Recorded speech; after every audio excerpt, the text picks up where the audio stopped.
Yes, we are. Yes, we are back.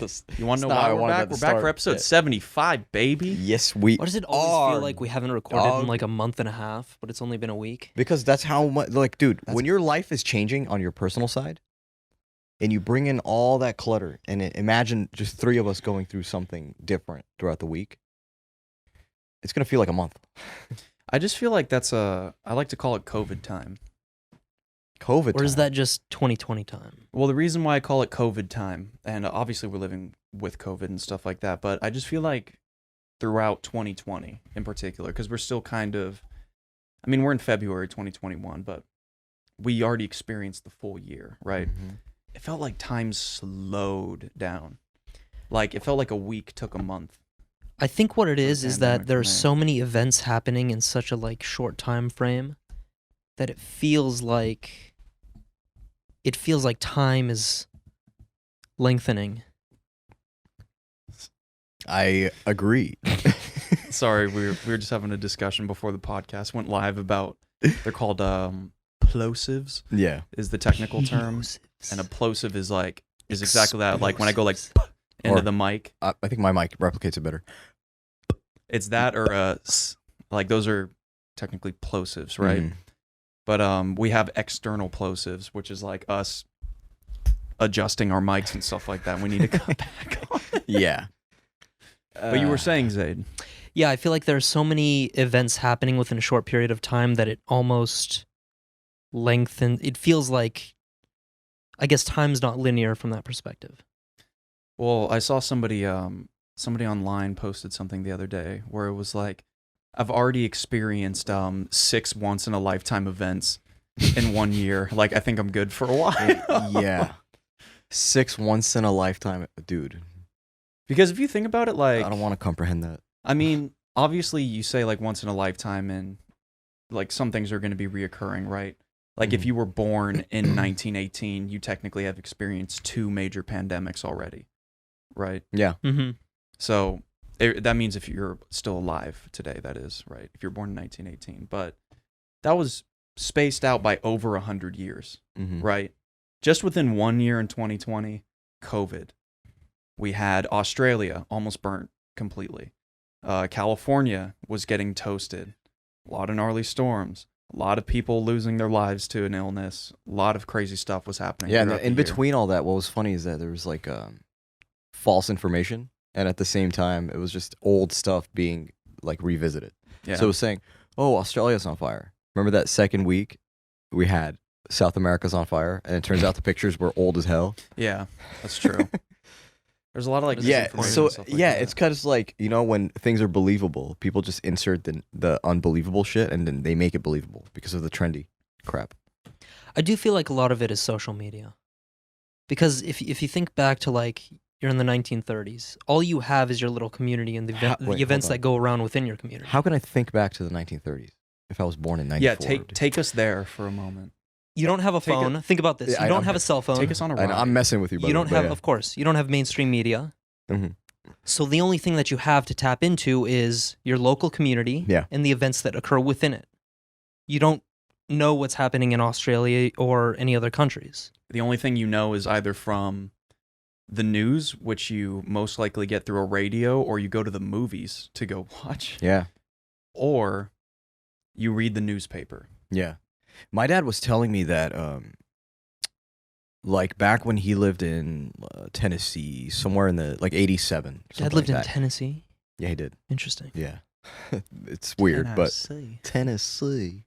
But, yeah, he was telling me that something that was happening back then that was not cool was that people would, like, for example, sometimes people wouldn't get their papers in the morning, so they'd go to their neighbors and steal it. And that was like the biggest letdown. That was like hey, fuck your routine kind of shit, you know? It's just like, oh, no news for you today, and you feel like you're so lost. Like, it's a weird thing, and I'm trying to picture it, you know? Dude, it's like the 'Cause video I I could just sent log you. in. Yeah. I sent him a video where this black dude gets out of a car, it's snowing, and it's a house of another black dude. And he steals his package. You know, the thieves that steal packages. I saw this video today. And yeah. this guy comes loaded with what kind of gun was it? It was for sure an AR. Yeah. It was an AR of some kind, most Yeah. likely a 15. He's like, put my motherfucking package back on my porch. Yeah, he came out ready. Yeah, he was definitely watching through the Nest Cam just to see if somebody was gonna steal it. The funniest part was him scurrying out. Did it feel staged to you? No. Because like I have to ask myself that a lot nowadays. Mm-hmm. Is this staged? Like for example, today I was on Instagram and a video came up of a guy who was getting arrested by a police officer, and he was already in handcuffs. Oh, that one. And the cops started choking on his gum. And so the guy who was in handcuffs is like, hey, like, give me the key. Like, I can give you the Heimlich, like, try to get it out, you know? So the cop puts the keys into, like, gets the handcuffs off of him. And then the guy starts to do the Heimlich maneuver on him. And then he coughs up the gum. The guy says, like, here, you can put the handcuffs back on now. And the cop was like, dude, you're good to go. You saved my life. Like, you're fine. Just get out of here, you know? And then you go into the comments. Yeah. They're all saying it's staged. And that's where the conversation happens, right? You get an image, and then you have the public forum. And the majority of comments were like, this shit is staged. And then you have like a full breakdown of it. It's like, that's not how you do the Heimlich maneuver. This doesn't follow a lot of police procedures. Like, it's like, what, like, is that even a real badge that he's wearing? And all this other shit, right? They run through an entire list. And by the time you're at the bottom of it, you're like, yeah, maybe that shit probably was staged. And then there's a motherfucker with like the post screenshots of every frame with notes on the side. And I'm like, okay, dude, relax. Guy who has way too much time on his hands. That is a very interesting But why? position to be in, though. I mean, sure, there's always a possibility it's staged, but why can't it be just a good, a wholesome interaction between... Because, I'll tell you why. It's because we're in a battle for numbers and likes and how many views and all that crap. So people are always trying to find the way to go viral with one thing. So they hit it from every avenue, from even a realistic point of view. And it's happened before, these people have been caught. So it is kind of hard to tell. Well, we also live in an era where a lot of stuff is staged, like you said, in order to like garner views. And I'm not saying this is the first time this ever happened, but like it's a pretty big example, right? Do you remember when the kid got swept up or got trapped inside of a big balloon and then got swept off of his property? And this was in like 2007-ish, right? The kid got swept off of his property and the parents are freaking out because he's in this balloon. And then the police find the balloon, take it down, and it turns out there's no kid in it. These parents just wanted a lot of attention in order, just to gain some eyes on the news or in the public light or whatever. It just makes you look like an idiot. We live in an era where now everything that we see online has to be viewed through a lens of skepticism. It was back when the internet first came out too. You should never trust what you see online anyways, is just a general rule of thumb. Yeah. But like nowadays, it's so commonplace. People either one, forget that it's commonplace because they're so used to it and they absorb so much of it on a day-to-day basis. They just assume everything's real. Or two, it's the exact opposite problem. And everything's conspiracy theorist problem. That's how you get like QAnon and shit to start forming, right? Yeah, there's a pendulum to it. I think it was much, much easier actually to fake a video way back in the day when everything was 240p and 360p. Because there are some people in the crowd that had access to software that we probably just didn't know about, like After Effects when it was first starting. Yeah. Right? And people could fake stuff, and then when they render it out, what do you know? YouTube's maximum display was 360p, which was very heavily pixelated. Yeah. So I think it was much easier to probably fake things that were poorly done. Or do you remember when they came out with 720? And that was like that was revolutionary. That was just like, dude, the freshest videos, the crispiest videos you've ever seen were music videos. And that's when Vivo started like popping. You're right. I forgot about remember Vivo. that? Oh my god. Vivo was huge, and it was the thing that like catapulted them was it Baby by Justin Bieber? Yes, mainly. And Nicki Minaj, actually. Starships, and the one with Justin Bieber, I forgot what it was called. I don't know. Whatever. But yeah. Nobody cares for it that much. Yeah, nobody I remember really cares. when Nicki Minaj was like really on the come up, and this is so random, but I remember two videos distinctly. It was Bees in the Trap and Starships. Like those songs were blasting everywhere for like a year and a half. Starships went on for like 2 to 4 years, from what I remember, at least, at being on the radio. But Bees in the Trap, like, it held on for a while.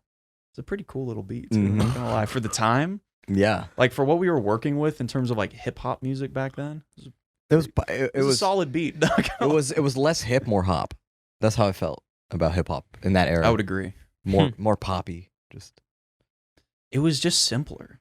Like if you look at trap music or like rap music that's produced today in comparison to back then, there was the few gems, you know, like that had really solid beats. Like for example, Immortal Technique had some good stuff. And then there's obviously great beats like from the 90s, early 2000s, like Wu-Tang, Biggie, Tupac had insane beats, right? But then you come to today, and you take a listen, and not only is the production value like 1,000% better, so complex. it sounds super crispy. There's usually like very, very trained musicians, like there were back in the day, but now they have access to so many more tools to create these sounds, right? Yeah. So it's like rap isn't even its own genre, in my opinion, anymore, because there's so many subsections of it, just like there is with any genre. Yeah, dude, there's bedroom rap now. What is bedroom rap? It's just like very poppy, butterflies in my stomach kind of rap. Imagine having, but you can probably explain it better, to be honest. Imagine if Rex Orange County rapped, essentially, and it wasn't like beach oriented. It was more of like a pop kind of thing. That makes sense. That's an interesting combo. Yeah. Like think of, like you said last time, Baby No Money. Baby No Money. Yeah, BBNO $. Yeah. BB. Call me Baby No Money, bro. You think we're coming up with too many categories of stuff? Yeah, we are. And I'm not saying that's necessarily a bad thing, but like for sports, you run into problems.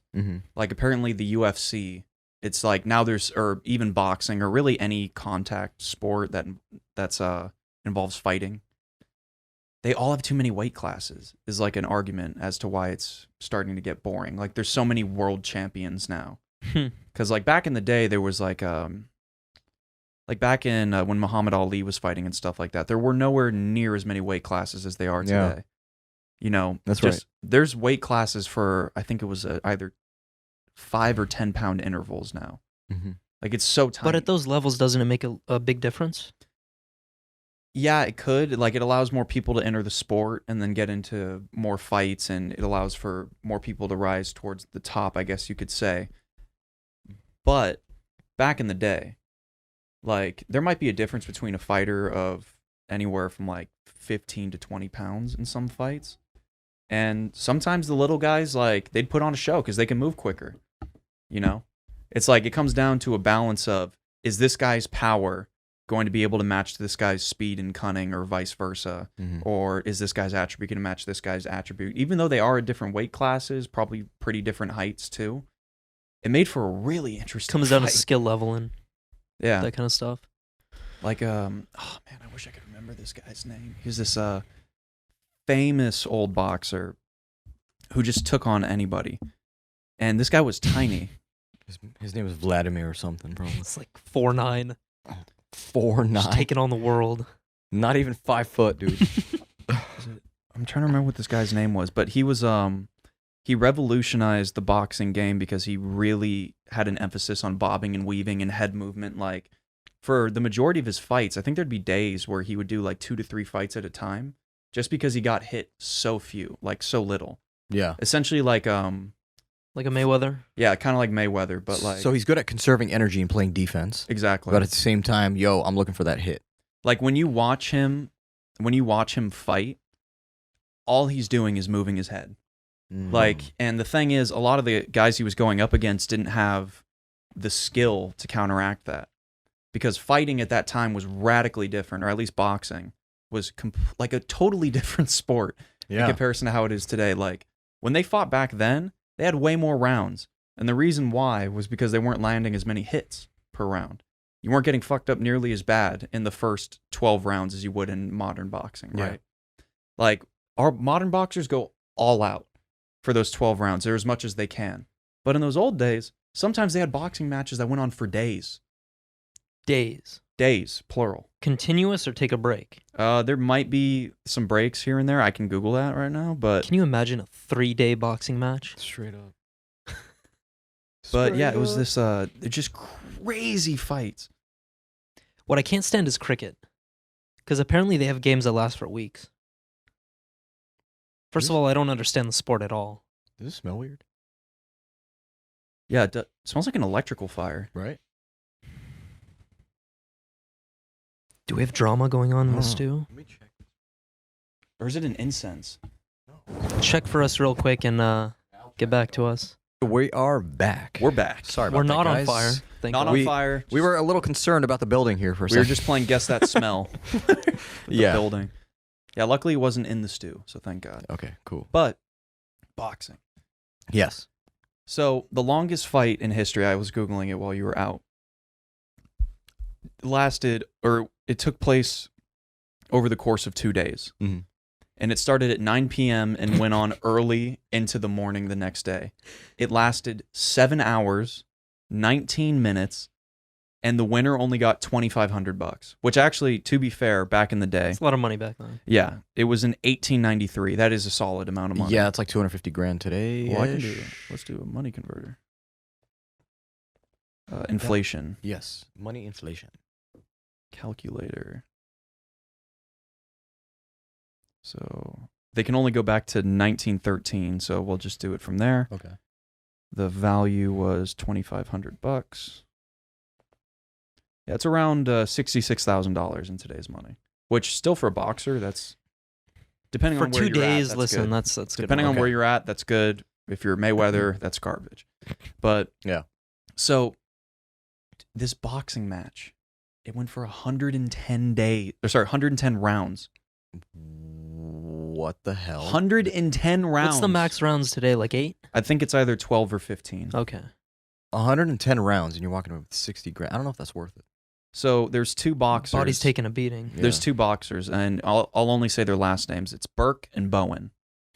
And Burke was the favorite going into the fight. Mhm. He won the first 25 rounds of the fight, right? Which is basically he won in today's terms. That's not even a quarter of the rounds. Yeah. That's less than 25% of the total rounds, and he won 25 of the first ones, right? My God. But the guy he was going up against, whose nickname is Iron Bowen, refused to be knocked out. So Burke got knocked down in the 25th round, but the bell rang before he could get counted out, right? Mm-hmm. And when he was in the corner, his trainers noticed that both of Burke's hands were broken.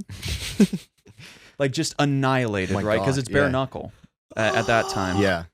And the way this article puts it is so hilarious. And it said, both of Burke's hands were broken, and the two opponents grew so tired that their boxing talents made no difference. Most of the crowd left by midnight, and the people that didn't leave mostly fell asleep in their chairs. Oh my God, dude. Is there I'm amazed they Please tell me stayed for someone 3 documented hours. this. Someone documenting the crowd just sleeping? By the 108th round, no punches were thrown. The men just circled each other over and over. By the 110th round, the referee, John Duffy, called the match a draw and suggested that the two men split the purse. Oh, only at the Are you 110th. kidding me? You couldn't have done that at like the 50th round? Bro, they circled each other for 2 rounds. Like, towards the end, he's like, yeah, I think this is good. My God, dude. So how long did it last, actually? 7 hours. 7 hours and 19 minutes. Yeah, I would just, no. That's, No, That we're ain't not it. doing that. that doing that ain't shit. it. Dude, what glory is worth it? At that point, I don't know, dude. both of your hands are annihilated. You're in the 1890s, the early 1890s, so medical tech isn't going to be that good. You're most likely never going to fight as well as you did ever again. You're probably going to be effed up for the rest of your life from one thing or another. It's just horrible. And the thing is, it's for 60 grand. In today's money. Today's money. Yeah. And but Still a lot of money, bro. I mean, but each of them only got like 33 because they had to split them. but you got to think about it, dude. Like, if you're gonna be doing doctor visits, blah blah blah blah blah blah blah blah, it's just gonna. It's not worth the 60K. Hell no. Yeah, but Not keep for in me. mind, this is probably their livelihoods. And back Yeah. then, that's a different story. But it's like, hey, do you want to fight again or? Like you could live Just pretty take the damn 60K. well, I would imagine, off of $1,250 for. Or back in 1893. I imagine you could do fairly well for quite a while off of that much money. Mm. You'd As long probably as you be just upper don't middle blow class. it immediately. Yeah. Probably be upper middle class, right? Probably like middle class. Okay. If you want to be smart, you'd say like middle class. Mm-hmm. Just buy like a small house, live it out. They should have invested into crypto, man. Yeah, getting into Bitcoin, 1893. But you know, like, if this was a movie, I would totally go see it. You know, it's like 45 minutes of both of their backstories, like where they're coming from, how they're training, and then 30 minutes of it is just going through that 7-hour fight. Yeah. Right? And you're like, 30 minutes for one boxing match is going to sound like a lot, but imagine the drama that you could build up. You're going from round 1 to 110. You know how many psychological breaks and shit are going to happen in that period? How many times do you think these guys probably quit? And then their trainers are like, don't, like, just be a man, like, get back in there, win this fight. Like, how many times do you think that had to happen? A lot. Dude's in the corner probably with, like, broken, his Burke at least is broken probably a lot of stuff. I imagine Iron Bowen did too. Both of your hands are broken. The main tools you use in boxing, aside from your head, really, like get back in there, Buster. Yeah, just get back in there. I can't do it, Captain. I can't do it. But it's like, I would totally go watch that. And also, bare knuckles is pretty dope. Do you know about it's the original boxing match? Another thing that should definitely be turned into a movie is called or it's based around a car, actually. More around the person that owns the car, but the car's kind of like the ticket item, I guess you could say. So there's this guy, right? His last name is or his name's Godfrey Qualls, if I'm reading that correctly. Okay. He grew up in Nashville and then moved to Detroit when his family sought out to be in the automotive industry. And as he got older, he needed to get a job, so he became a police officer. And he was like well known throughout Detroit, or at least in that area that he was policing, as like one of the best police officers, shining example, right? Throughout his I think it was like a 25+ year career, only raised his gun once. Impressive. Wow. He never felt that guns were going to solve the problem. He always managed to talk it out. And I don't think he ever actually fired it on duty. Nice. So, good cop, right?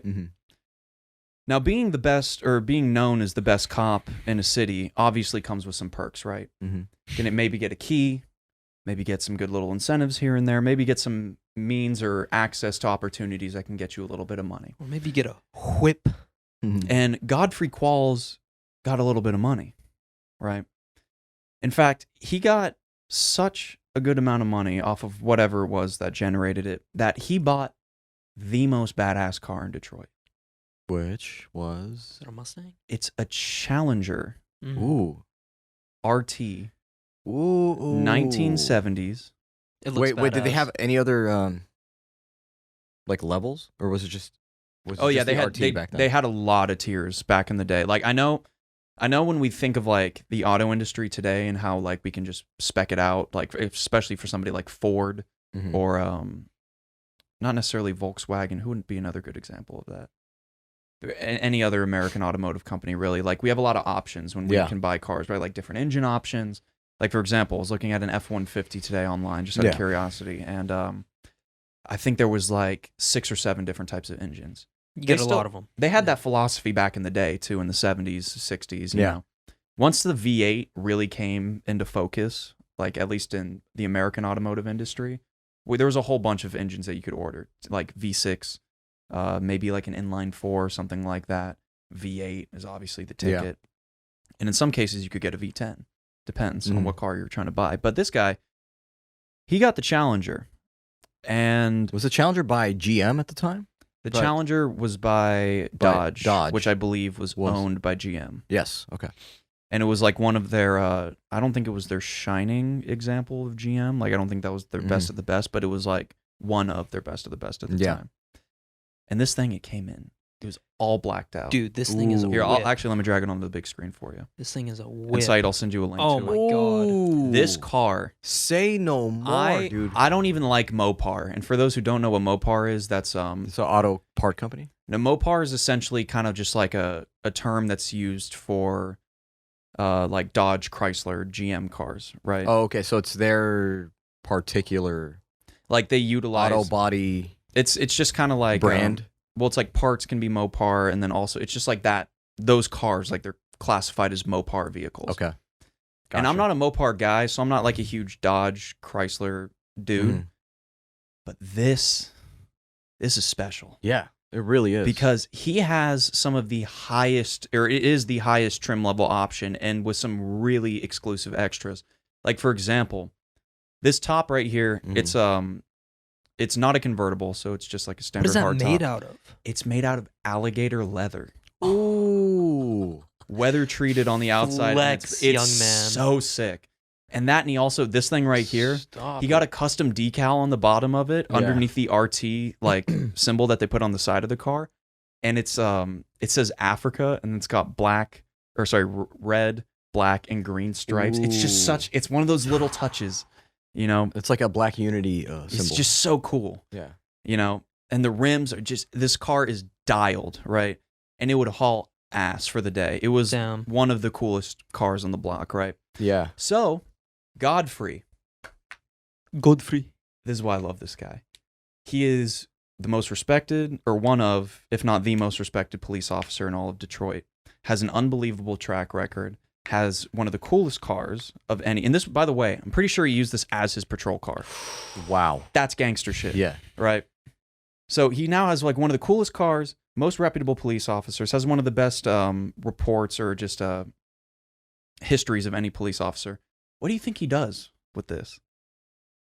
What do you think he does with all that? This amalgamation of different things? I don't. Does he continue to do higher level police work with it? Or does he race? He's a street racer. Oh, no he's way. a street racer. Not just a low level street. He is known through the streets. God, and was that illegal back in the day? Oh, yeah, for heavily sure. illegal, dude. Yeah. It was not, like, they did not like it. But here's the thing. This car, because it was so fast, beat everybody, right, at the time. Nobody could catch this guy. And when he was done, he would just pull off, disappear into the night, you know? Its nickname, or rather, it was dubbed the Black Ghost. Ooh. That would be a great movie. I don't know why somebody hasn't made that. Right? That'd be a great movie. And then, damn, I can already picture every aspect of the freaking the stylistic decisions, dude. Everything. Like think about Ford versus Ferrari, but made for that. Yeah, just imagine that type of imagery. Imagine if David Fincher took like this full script of this movie and just made it himself. That'd be like such a dark movie, but such a great storyline to follow. I don't want it to be dark, though, is the thing. I don't think it needs to be dark. Not dark in a elements sense. of darkness. I'm talking about elements of darkness within the visual aspect. Like, I think I could see It's called that. The Black Ghost. Honestly, I would just take James Mangold as the guy who directed Ford v Ferrari. I would just put him exactly on this. Yeah. Because he worked in Detroit, or at least I don't think he was in Detroit. Like, he probably CGI'd some He of it. understands But, like, the whole... yeah, he understands the environment already. He was already tied in a lot with the history. He knows a lot of. He knows how to make like a biographical movie, like everything in Ford v Ferrari was perfect. Not a bad shot. 100%. And that's why I would love to keep that for Ford v Ferrari and have someone else take a shot at another car movie. My only complaint, but and it's so subtle, is that the GT40 had a little bit too much of the supercharger noise in comparison to what it sounds like in real life. All right, we're just nitpicking. Well, here. it's so we're just nitpicking. Yeah, but that's and it's just... like only in like 2 or 3 scenes that last like 2 seconds. Well, it's a nitpicky. signature sound, so they kind of just wanted to make it. And the only reason I even bring it up is because I genuinely think it's the best sounding car, the best sounding V8. Period. It's delicious to me, right? But I feel like if you put James Mangold on the Black Ghost to tell this story, have him up and coming cop, starting fresh, or like maybe you start with his family struggles and then like they move into Detroit, and then you cut to him going into the police academy or just like graduating from it, right? And then he goes out into the city, new cop, fresh on the scene, nobody knows him. Detroit's fairly rough, right? Mm-hmm. And he goes around and he just starts doing his police stuff, proving how he's a good example for the citizens, how he does good things, stops crime, beloved by the city. And then it's like, he sneaks out at night. He's like, oh, babe, don't worry about me. I'm going to go do some, I got to go into the office. Takes the Charger out, hits the streets. The Challenger. Lines up at the light. And this is his first race, right? Looks over at the guy. Guy revs his engine.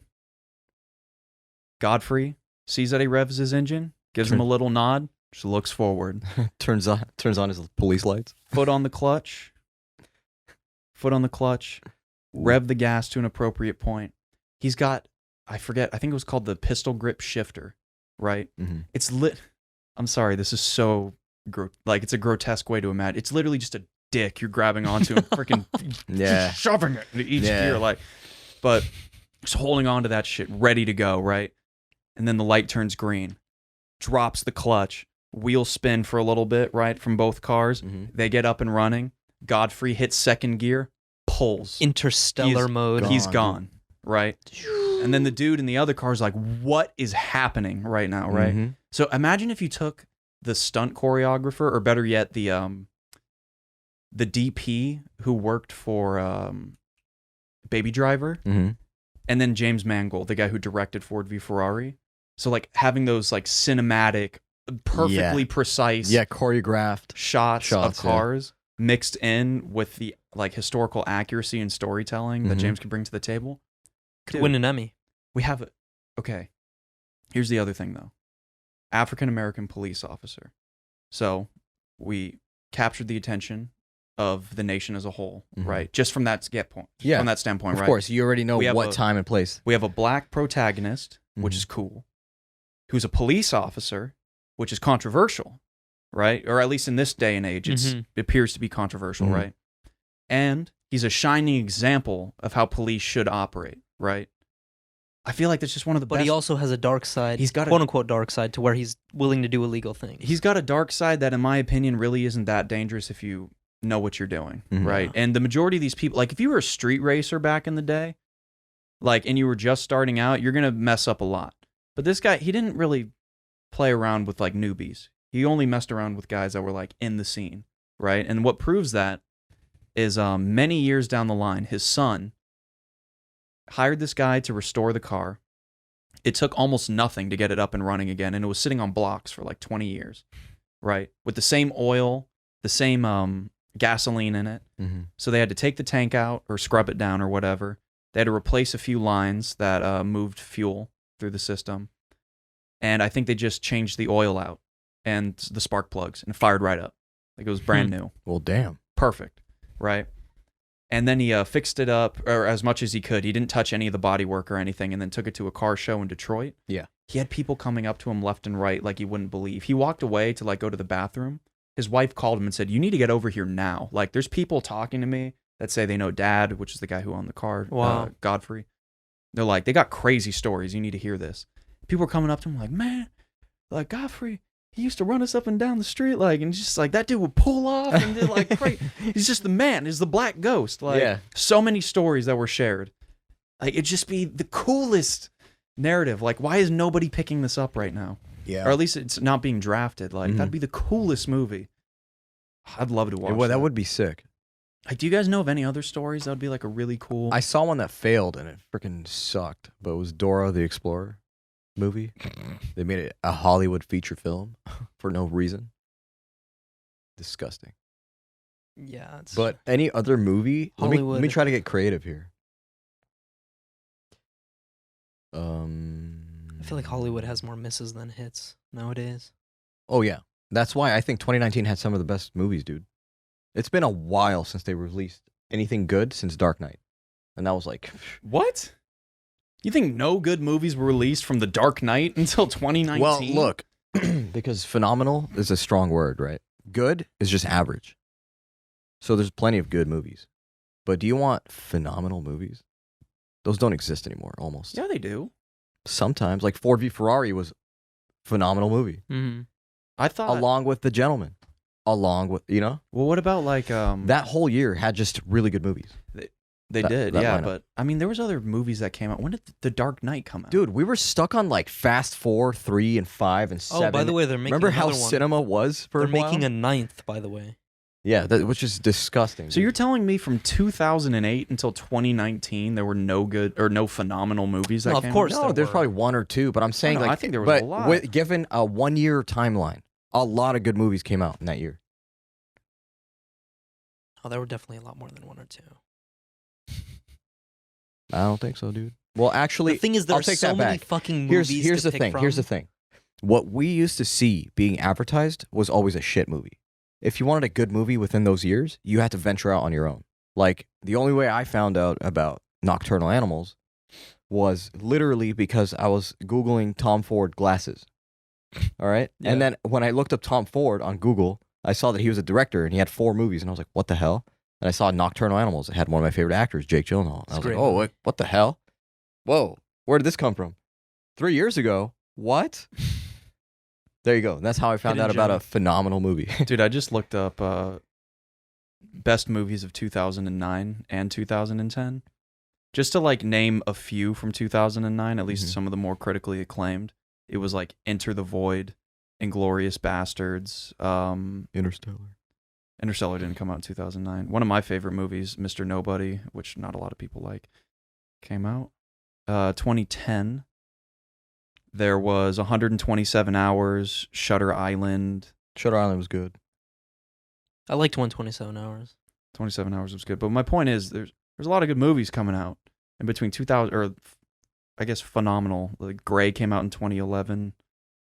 If you're a Contagion fan, that came out in 2011. But that's just my opinion. Is it not? Yeah, it is. But I would like to politely disagree. No, because you're thinking of this in a span of 2009 till now. I'm saying, give a timeline of 1 year. How many good movies came out? Well, not within 1 year. Well, that's what I'm saying. That's a different argument. Yeah. No, that was my argument. No, your initial argument was trying to explain it better. Ever since there wasn't a phenomenal movie that came out after The Dark Knight, which came out in 2008. So what you just told me was for 11 years there were no phenomenal the movies. Year that Dark Knight came out, that entire year, that was probably the only good movie in my opinion. I don't know. The next year after that, because like I remember I used to be a regular to go year by year. Yeah, I know, but I'm just curious. It's more like movies got worse. We were stuck in an era where it was just literally entertainment. That's all it was. It was literally Hobbs and Shaw doing dumbass shit from Fast 2 to fucking Fast 20, you know? It's like the movie... Like, that was it. And then The Rock had his Shining for like 4 years. It's like Hollywood took on a template of like, yeah, let's mix in some violence, some action. We'll remake some movies comedy. here and there. Here's The Jungle Book. Here's Jumanji. Dude, 2008 is a freaking dynamite year for movies. It was. Like, they had The Boy in the Striped Pajamas. Bronson came out. Synecdoche, New York. Bronson. Oh. I mean, there's some other ones that are notable, but I don't think they're like phenomenal movies. Yeah. You know, like another one that came out recently. Dude, are you kidding me, bro? Slumdog Millionaire came out in 08, 2019. Just think about it. 2019 for a second. Okay. The Lighthouse. Parasite.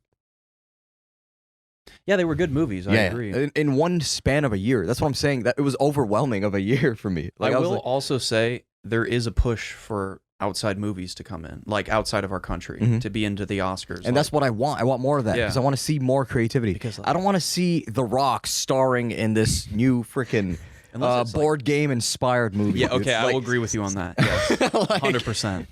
Like, dude, if I want entertainment, I'll just go on fucking Netflix. You know? Yeah. You know, I'll record an episode here and there. Like, drink my bone broth. But it's entertainment, you know? Like with anything else, movie follows. I'm gonna sit there and watch Hobbs and Shaw. Movie follows a Pareto distribution, so most movies are gonna be either shit to good. But there are only a handful. Like I gotta tell you something really, really funny. I better laugh. Okay, you're gonna laugh. I better laugh too. Okay, so quick question: have both of you seen Hobbs and Shaw at all, or did you not bother like I did? I think I have. I didn't see it. I think I have, but it's very forgettable. Okay. So let's hope you forgot it. Because that's how shitty it was. But anyway, I kind of just saw. I didn't want to watch it. I saw the intro and I completely turned it off after 3 minutes. Like I was like, done. You know, this is the stupidest movie I've ever seen in my life. But then one of my friends was like, "Hey man, have you seen Hobbs and Shaw?" And I was like, "No, I have not. I don't want to. I will never watch it." And he was like, "Okay, I agree with you, but I actually saw it. And here's how it went." He's like, the ending made no sense whatsoever. He said that they were stuck in a jungle, okay? And then Jason Statham comes out of his like fucking stealth mode car, jumps out like 8 feet, lands, gets up, and they start fighting, him and The Rock. Okay. So him and The Rock are fighting, and it was a nighttime scene. Okay. Mm-hmm. Pitch dark. All you can see is like artificial lighting, obviously, because it's a movie. And they start fighting. And as they're fighting and tumbling and beating the shit out of each other, okay, suddenly it just turns into daylight. Suddenly. All right. And then there's warplanes shooting at them and they're fighting fist fights, dude. Okay. And while, like, imagine just it's this frame right here and it's fully sunny. And then the frame right before it was pitch black. Okay.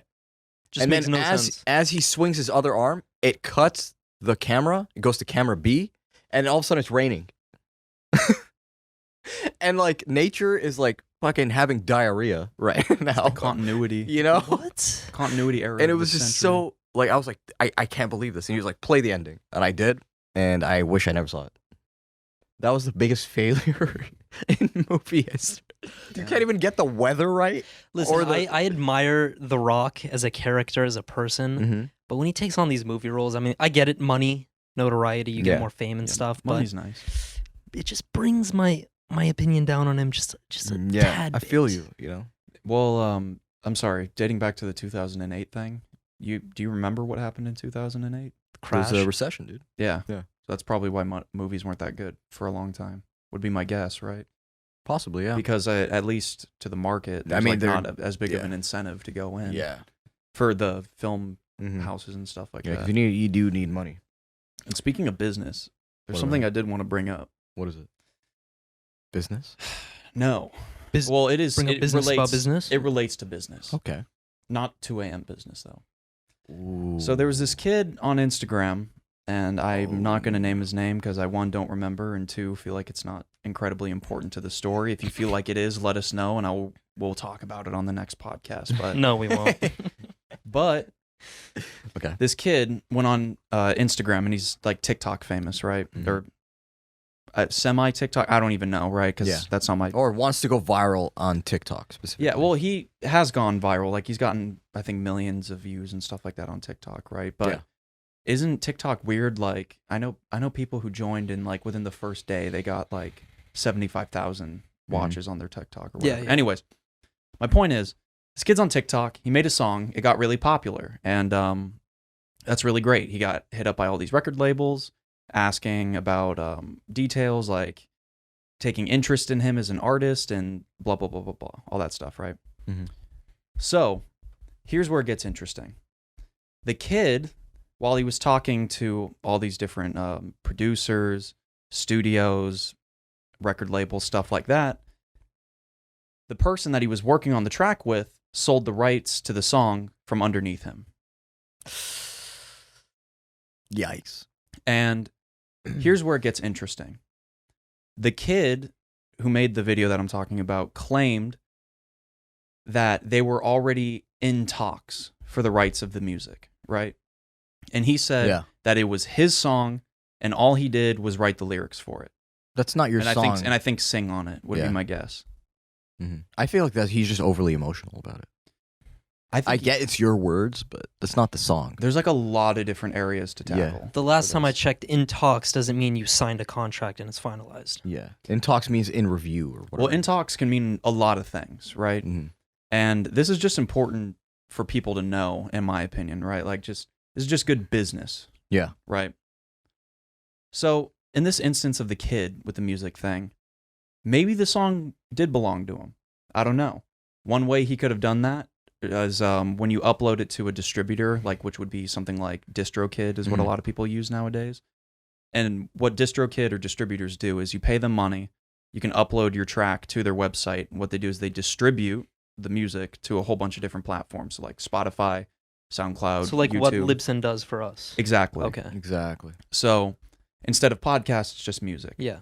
If that kid, if he himself uploaded that to the distributor and he didn't attach the other guy's name to it whatsoever, he owns the rights to that song. Mhm.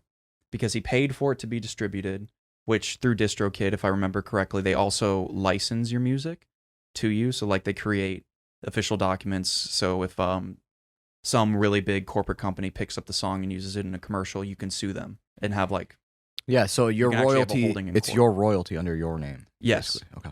So that's one way he could own the song. I don't know if he did that or not, because maybe the producer did it. Mm-hmm. And maybe if he tagged the producer's name to it, that also causes a whole new set of problems, right, and complexities. But we won't get into that, right? Let's just jump back in to the producer. The producer sold the music from under him, and they were in talks. Mm-hmm. Well, what does in talks mean, right? Many, a lot of things. many Fuck ton of millions of things. You can Yes. say or send a text or anything that can be, I guess, proven in court or whatever, that you were talking like, hey, I want the rights to this music. Cool. If you don't start negotiating for a price, there's nothing you can do. And I feel like a lot of people say in talks when they just like sent the message and nobody Yeah. responded. Hey, yo, what's good? Yeah. Hey, we're Yo, in talks about to for make a big for this deal thing. right now. Yeah. Exactly. You actually have to start the negotiation, which means you're exchanging something in return for a good service or money. Yeah, and usually Right. things like this, I mean, it wouldn't hurt for it to be documented. No, it wouldn't at all. You're If right. anything, you should document everything, especially if it's another party, you know? Exactly. But even if you are negotiating, it still Yeah. doesn't mean anything. There are people out there who are willing to, you know, it goes back to self-interest. They're willing to do things for their own benefit at the expense of other people. Think of hedge funds. Think of there are a lot of examples out there. Yeah, that's true. But it makes me like wonder. Now, what if the producer is the one that has the rights to all this, and Then- not the lyric Then holder? he wins. Then he did nothing illegal. Yeah, but that's what I'm saying is that you remember this is going back to the beginning of this podcast where we were talking about was it ownership? No, not ownership. What the hell were we talking about earlier? Dude, my brain even just I don't know farted what for you're no trying reason. to reference. So that's Okay, why I'm trying to reference the part where we were talking about Just go on with your logic. whatever. Anyway, so like, what if this was the fake? Like, it's basically how we can't trust the internet. Yeah, you know? yeah. You know, this kid came on here and said, "Hey, I wrote the lyrics to the song about my dead friend, blah blah blah blah blah," and now he's taking all the credit, and I don't even want money. I just want this song to be mine fairly because it's about my friend. Yeah. What if that story is fake? Could be. I don't know. I mean, maybe the song is about his dead friend. I've never heard the song myself, so I don't know. But here's what it comes down to, right? Mhm. It's difficult to say, right? Because every artist, when they put music out, they don't necessarily own it. It might be owned by the producer. It might be owned by the studio who made it. There's a whole bunch of intricacies that go along with that. And it's important to iron out those details before you even start making the track, Mhm. right? Like a good deal for them, or a decent deal for the two, because, you know, they were unknown and they were just starting out, was a split at 50-50.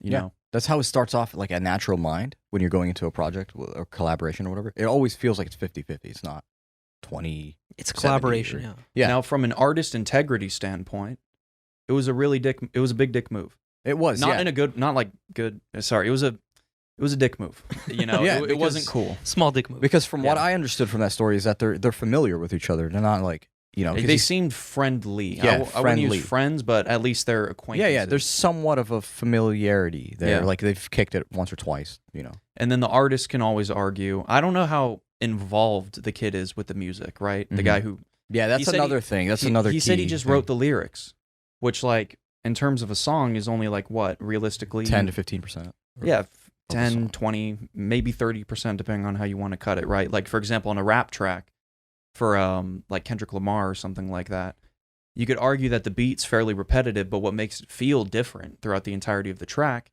is what he's saying and how he's delivering the words. So Mhm. that would mean that the rap has a lot more to do with the track. Yeah. Mhm. But in this instance, I don't know. I don't think the kid was doing any of the technical work. I don't think he was doing any of the mixing and mastering. I don't know if he was doing any of the producing in terms of actually making the music, Yeah. because that kid said he just wrote lyrics. Yeah. And if I'm going based off of that, I would say the producer did the majority of the work, And he does get the rights. to which it. you could argue has most of the rights. Well, not most of the rights. You could argue that it's more of his track than the kid's. Yeah. And then the kid can come back in court and say the track wouldn't have been as popular if it wasn't for my fan base. And then that guy could have said your track wouldn't have been as popular if it wasn't for me who made it. You know? Yeah. That's true. It's going to be a lot of back and forth thing. It's still going to go back to the producer. So it's a dick move. But understandable. As of right now, I don't think he technically did anything illegal. Yeah.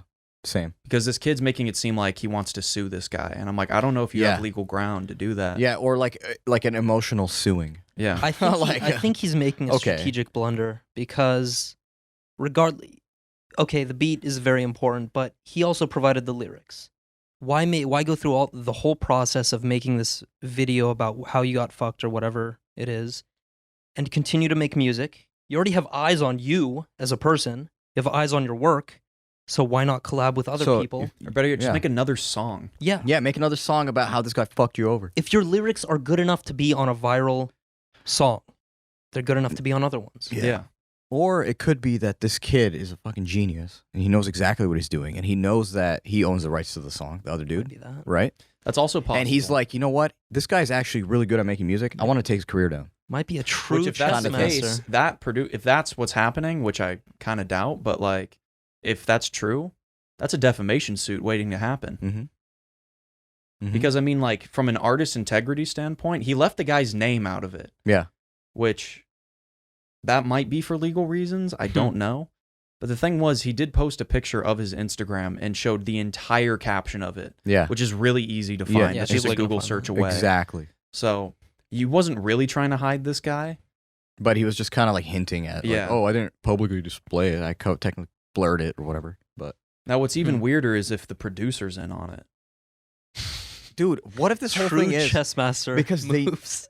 all they wanted to do is that both of them are actually splitting the rights and they have their agreements, but they're making it seem like it's an issue that they're trying to dispute.